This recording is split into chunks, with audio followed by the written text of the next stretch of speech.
नमस्कार दोस्तों, मेरा नाम अनमोल गिरी और आज इंटेलीफाई के द्वारा हम कक्षा 5 के पाठ भारत का धरातल के कुछ अभ्यास प्रश्नों पर चर्चा करेंगे और उन प्रश्नों के उत्तर जानेंगे।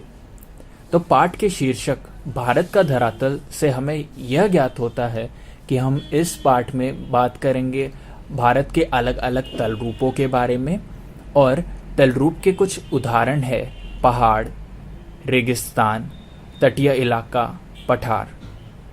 तो बिना एक भी क्षण हम गवाए हुए शुरू करते हैं पहले प्रश्न से। प्रश्न 1, बाढ़ आने पर नदी अपने साथ क्या क्या चीजें बहाकर लाती? तो इस प्रश्न में हमसे ये पूछा गया है, बाढ़ जैसी विपदा आने पर नदी अपने बहाव के साथ, अपने पानी के बहाव के साथ क्या क्या चीजें बहाकर लाती है? तो इसका उत्तर है बालू व काम मिट्टी बहाकर लाती है, क्योंकि पानी का इतना तेज बहाव होता है जिसके कारण वह बालू व काम मिट्टी बहाकर लाती है। तो चलिए अगले प्रश्न की तरफ चलते हैं। प्रश्न 2, उत्तर के मैदानी भाग की सबसे लंबी नदी। इस प्रश्न में हमसे ये पूछा गया है कि भारत के उत्तरी मैदान में सबसे लंबी नदी कौन सी है, उसका नाम बताओ।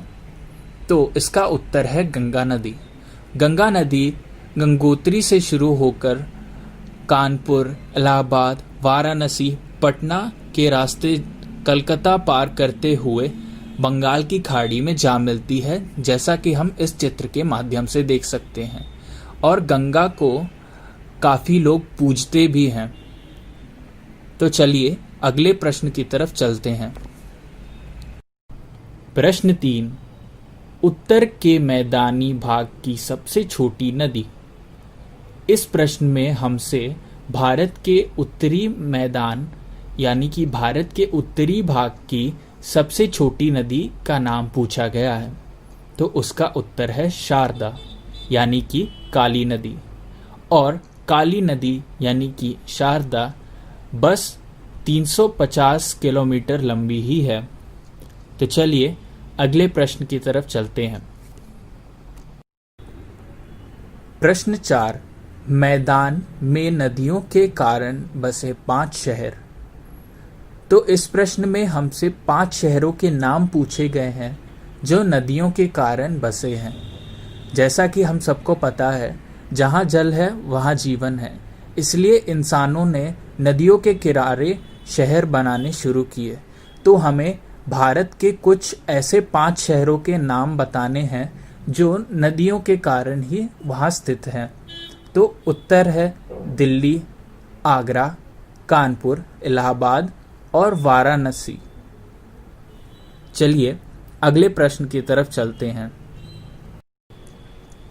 प्रश्न 5, मानचित्र में थार के मरुस्थल के फैलाव को देखो और लिखो।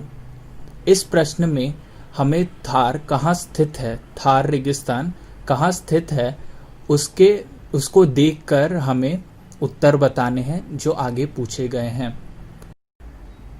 पहला वाक्य ये है, यह किस किस प्रदेश में फैला है, यानी कि थार रेगिस्तान भारत के किस किस प्रदेशों में फैला है। तो हम इस मानचित्र के द्वारा देख सकते हैं कि वह राजस्थान और गुजरात में सबसे अधिक फैला हुआ है। अगले वाक्य पे आते हैं, थार के पश्चिम में कौन सा देश स्थित है? तो हमें इस मानचित्र के द्वारा बताना है कि थार रेगिस्तान के पश्चिम भाग में कौन सा देश स्थित है। तो इसका उत्तर है पाकिस्तान। थार का मरुस्थल भारत के किस भाग में है? तो इसका उत्तर होगा भारत के पश्चिम भाग में थार का मरुस्थल स्थित है। मरुस्थल में आबादी कम क्यों होती है? पानी कम होने से पेड़ पौधे नहीं होते हैं, इसलिए जीवन कठिन है। हम सभी को ये तो ज्ञात है कि थार एक रेगिस्तान है और थार एक रेगिस्तान होने के कारण वहाँ पे कटीले पेड़ ही उग पाते हैं, जो ये दर्शाता है कि वहाँ पानी की काफ़ी कमी है, जिसके कारण वहाँ पे रहना काफ़ी कठिन है, इसलिए वहाँ पे इतनी आबादी नहीं होती है। तो चलिए अगले प्रश्न पे चलते हैं। तुम जहाँ रहते हो उस भाग में और मरुस्थल में क्या क्या अंतर है? इसका सीधा साधा उत्तर है कि मरुस्थल एक सूखा क्षेत्र है, यहाँ पानी कम है, रेत ही रेत है, नदियाँ नहीं होती। नदियाँ इसलिए नहीं होती क्योंकि सारा पानी रेत पे नहीं रह पाता है और वह ज़मीन के नीचे चला जाता है।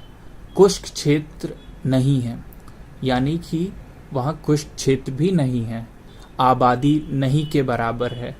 अब पानी की कमी और पेड़ पौधे नहीं उगते तो उसके कारण वहाँ पे आबादी भी कम है, जीना दुष्कर है, यानी कि इन सब चीज़ों की वजह से वहाँ जीना काफ़ी कठिन है। और हमारे यहाँ हरियाली, नदियाँ, मैदान और खुश्क क्षेत्र हैं, आबादी का घनत्व है और जीवन सुखी है, तो इसलिए मरुस्थलों में रहना काफ़ी ज़्यादा कठिन हो जाता है, क्योंकि वहाँ पानी की कमी होती है और पेड़ पौधे उसी के कारण उग नहीं पाते, तो हरियाली भी नहीं होती। सो थैंक यू दोस्तों ये वीडियो देखने के लिए, और मैं ये आशा करता हूँ कि आपने इस वीडियो से ज़रूर कुछ ना कुछ सीखा होगा, कुछ ना कुछ जानकारी इकट्ठा की होगी और ये जानकारी आपके काम आए। शुक्रिया।